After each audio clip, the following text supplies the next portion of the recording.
پاکستانیوں وفاقی آئینی عدالت میں ججز کی بھرتیوں کے لیے جو ڈرافٹ کابینہ نے منظور کیا تھا اس میں یہ شرط شامل تھی کہ امیدوار کم از کم 7 سال تک ہائی کورٹ کا جج رہا ہو۔ آج جب یہی ڈرافٹ سینٹ سے منظور ہوا تو اس شرط میں تبدیلی کر کے مدت کو 7 سال سے کم کر کے 5 سال کر دیا گیا۔ یوں شوکت عزیز صدیقی جو 6 سال 11 ماہ ہائی کورٹ کے جج رہے، اب وفاقی آئینی عدالت میں جانے کے تمام لوازمات پر پورا اترتے ہیں۔ ان کے کریڈٹ پر فیض حمید سے لڑائی،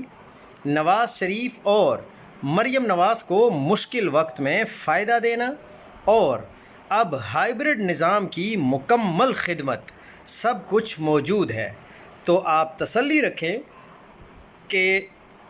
وفاقی آئینی عدالت میں شوکت عزیز صدیقی صاحب کو آپ ضرور دیکھیں گے، اور ان کو جتنے سال نوکری سے باہر رکھا گیا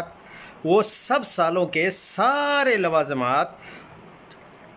اور ان کی جو تنخواہیں اور جو کچھ ان کا پینڈنگ تھا وہ سارا کچھ ان کو ادا کیا جا چکا ہے۔